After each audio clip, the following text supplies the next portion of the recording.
Yep, some big moments in the Rugby League last weekend. I'm sure there'll be many more this weekend. None bigger, though, or news, none bigger than Sua'ali'i defecting to Rugby Union. He will leave the Rugby League and join the ARU. This is on big money, $1.6 million, or 1.6 million reasons. It's a hell of a lot of money. It's a hell of a lot of. It's going to be more than that, right? That's at least. It'll be over $5 million by the 3 years is up, which is unbelievable money. What's our thoughts on this? It's a dead sport. Rugby's it's withering. And look, this is a grab not for a player; it's a grab for a profile. It's not about trying to improve the Wallabies. I don't know how you improve the Wallabies by buying a winger or a fullback, maybe a little bit at fullback. But the fact is, it's a grab for publicity, and I don't think it's going to be enough for rugby. I think rugby's got greater problems than what he can solve. Well, they're firing a shot, right? But isn't it a concern now? You've got Eddie Jones coming in. They've obviously got an open checkbook at the moment. They're not sure where they're getting that money from, but they've got an open checkbook. They're going to make a play not only at the big names like Sua'ali'i, but at a lower level, at school level, at 14, 15, 16, when they usually make that transition to league because the league clubs offer contracts. Is it not a concern now, though? No, it's not a concern because the sport will never, ever get going again while the Northern Hemisphere countries run the international rugby. They don't like running rugby. They discourage running rugby. They try and play 10-man rugby because that's what's successful in the Northern Hemisphere.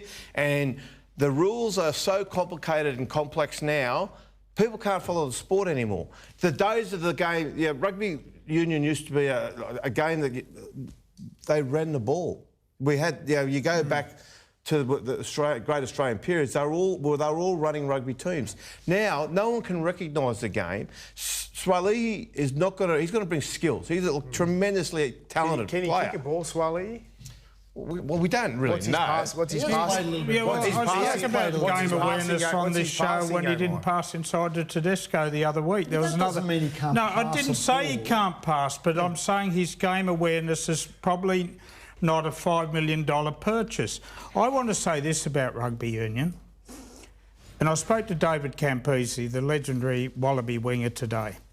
What he is seriously concerned about, if they have splashed $5 million on one player when grassroots and pathways rugby union is an absolute mess, has been for a long time, and it's why Joseph Sua'ali'i came across to rugby league. It's why all those good kids out of the private school system have come to the NRL. He is of the view that they need to invest to keep their kids. The other point is, back in 2018, a manager took Joseph Sua'ali'i to the Australian Rugby Union and asked for $100,000 a year. Could have had him for 3 years for $300,000. He was the best kid in schoolboy football. Well, really, what I'm saying is, and it's what I'm talking about, they don't have pathways. They told him to get lost, go away, we're not interested. But they told him... By chasing Sua'ali'i, the theory is, right, you bring in a big-name player like this and it attracts kids to play the game. That's part of the reason they're paying so much money for Joe Sua'ali'i. They won't have money for kids, mate. You don't... Well, who pays kids money? To get kids playing grassroots footy. Development, marketing. He's not going to deliver what they think he's going to deliver. No, I agree. He probably won't. David Campese would respectfully to Campo, he'd probably struggle in the modern game because he'd rarely get the ball. And this is what's going to happen to this guy. He has dead set, look, all power to you. Go and get money. We all want to get a pay rise, particularly if you're doing a little bit less than what you're normally doing. Yeah. But he's just... I think he'll come back to rugby league and he's just going to become one of those mercenaries. He'll just go to the highest bidder wherever he ends up. And that's heavy, Kenty. Well, it's not heavy, but that's what he's already done. He was at South, he was in love with South, and all of a sudden the Roosters came in and gave him what he wants. Suddenly he's a Rooster, he was big on the Roosters. No, look, now the ARU's coming and giving him money. Like, come on. I really think he's a good kid. He's a gentleman. Is it really going to say... Is this really the best... I've heard he's a great kid too, but he's not a kid anymore. No, well, he's not. There needs to be... But there's sort of, you know... He knows what's going on here. He knows what he's doing. He's supposedly, and everyone at the Roosters who's ever played with him says he's an amazing gentleman. He's the hardest worker on the field. He's got a bright future, but he knows the decisions that he's making. And that's fine. And we'd all make the same decision for that money. We would all take that money. Yeah. I would say the majority of it. Yeah. But let's not act like he can't make a decision and it's everyone else's problem. Well, no, I do want to mention this.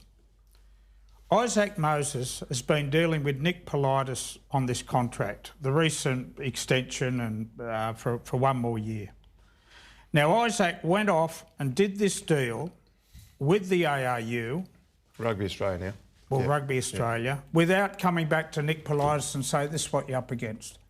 He kept him in the dark. It was really bad table manners and it shouldn't have happened. Would it have mattered, Buzz, in the end? I acknowledge that, yeah, OK, it would have been better if Nick was informed. Should the manager have told the chairman of the Roosters... We probably should have. The Roosters have invested heavily in him for 2 years. 2 years have invested heavily in him for 2 years. And looked after his 2 years. The other part, though, to it, Reedy, is so it doesn't matter. Sua'ali'i is the boss in that relationship with Moses. I agree. And he should be saying to Moses, now go back to the Roosters and tell them and see what they can come back with. And if being a Rooster meant all he said about being a Rooster a year or two ago, where's the courtesy of just saying, this is the offer? I agree. That's a courtesy. But you know what? Nick Politis, if Joe is a 19-year-old, he's an adult. Technically, he's an adult under the law. He's a 19-year-old. OK. It's not Isaac Moses' fault. OK. Well, I'm sure, look, he's got to take some of the blame, but you can't apportion all the blame to him. If Politis had been informed this dealing was going on behind the scenes... He couldn't have come up with that kind of money, though. What I'm going to say is he could have said, when Teddy retires in 2025, we can get you up towards 1.4, 1.5, 1.6. Yeah, but Buzz, look, all reports is 1.6, 1.82. That's reportedly. You've got to earn your stripes too, though. I mean, everyone overlooks that. Tedesco's the best fullback in the game. You know, Origins, Australia, like... Sua'ali'i hasn't even gone close to Teddy at any point of any game he's played ever. We're saying this is a risk for rugby. You're saying the Roosters should have turned around and said to him, we'll give you $1.6 million in 2025. It's called manners. It's not a risk to the Roosters. I didn't say the Roosters should have gone there. They should have had the manners to keep the Roosters in the loop. You said the Roosters. What I will say about Joseph Sua'ali'i, and Braith, you've touched on it, the $5 million from Rugby and what he wanted to keep at the Roosters. I've said this morning he's the 7th best fullback in the NRL. The 7th best. Tedesco, Turbo, Latrell, Dylan Edwards, Gutho, Pappenhausen. That's why it's a lot of money for Rugby Union to pay. Manu. Yeah, look, he's earned a lot of money, good luck to him. But I just don't think the rugby experiment... You look at Israel Folau. Israel Folau went to rugby and basically... Yeah, he was all right. You know what I mean? He was a good player for rugby. But the personality he would have, you know, leaving all that other stuff aside, the personality that he would have been as a rugby league player, he'd have a much bigger presence in the Australian social sort of profile, which would, I think, have led to more and more benefits even in retirement. Well, both the NRL and the ARU bosses have been throwing barbs over this. Sua'ali'i with his switch. And let's have a look at what Volandis has said on his defection. He's going to be paid twice the money for doing half the work.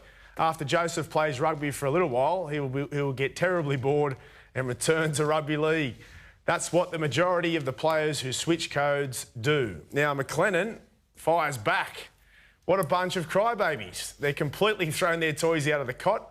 They can say what they want, but we won't be bullied. Our elite players earn more. We are in a different league as we are global with over 800 million people who follow the game and it is played in more than 100 countries. Our guys do twice the international travel and have double the fun. Yeah, that's a joke. Jeez, it's fun. I don't know if it's fun. Look, 800 million people. Losing ain't fun, and, you know, watching that game isn't fun. They've won a World Cup since '99. It's 2023. Oh, that's how Australia are going on the international scale, and it's actually getting worse. Look, Eddie Jones is a threat for rugby. He will make rugby talked about again. This is because of Eddie Jones. Yeah, of course it is. Of course, directly. Of course, mate. Moses only got reaccredited a week or so ago. So they could make this decision. Has Eddie Jones checked out the Wallaby dressing room at any stage and asked the players who have been there loyal, long time, how do you feel about a guy coming in on more than double your salary? That's where the vitriol should be aimed, not at Isaac or Joe Sua'ali'i. It should be aimed at Rugby Union for spending all this money on a kid. They're going to put the kid under immense pressure. He's going to go to that sport at 21. He's going to be the highest paid player in that code by the length of a straight, and they've put him in such a difficult position. He's going to walk into a dressing room and all eyes are going to be on him. They're going to expect him to win footy games. So it's unfair on him. You keep saying I'm attacking Isaac. I have no problem with him going to rugby. I have a problem with him keeping the Roosters in the dark and not having the honour to let them know what was happening and giving them an opportunity to come in. That's what I'm dirty about. All right, Roosters teammate Brandon Smith was in vintage form when questioned on Sua'ali'i's defection. Let's take a look. He's only gone for 3 years. I think he'll be about 16 when he comes back, so he'll be able to come back to the Roosters hopefully and finish out his rugby league career. Yeah, like Peter V'landys said, go over, get that easy money and then come back to the real sport. Hopefully rugby likes that. I don't know, I think that 1.6 million could have been spent better on the grassroots of rugby than grabbing our beautiful young Sua'ali'i from the Roosters. So, yeah, I don't know what's going on at the ROU. While I'm having a tack at the rugby, I'll have a tack at the Australian rugby. I think a $1.6 million winger from the Roosters isn't going to help you beat the All Blacks. The cheese. He was in fine form. I love the cheese. How good was that? Telling it how he sees it. He had the media scrum in the palm of his hand. Well, you're spot on too, though. Like, if you're really going to fight back and try and be an international presence, they're going about it backwards, if you ask me. You don't start at wings and then work your way forward. Like they don't board him as a winger, though, can he? No, well, look, he'll play what? Where's he going to play? Fullback? Potentially. Max Jorgensen just gets kicked out. Well, he's a better player than Max Jorgensen. I have other people telling me that's not the case. We'll see. Yeah. You two aren't agreeing. But it's just look. It's a publicity grab. It's just if they're serious about rebuilding rugby, it doesn't start with buying high-profile wingers who are currently 19 years old. That just does not. Desperate, Kenny, though. They're desperate. That's the way it is. They've been desperate for a long time. I know that, but what does that then say to Sua'ali'i, right? What's that then say to him? That if this code is so desperate to pay him over, now let's just leave the money aside. Okay, the money is a great law for everybody. Nobody would be, well, most people find it very hard pressed to turn away from it. But what's it say to him that this sport, and this is how they're trying to fix it, they can't give that money to everybody that they've identified. They can only give it to a rare few. They've identified him. But what's he going to have around him? Where's the kids going to come through? They've got to help him out. Got to help the Wallabies become competitive again.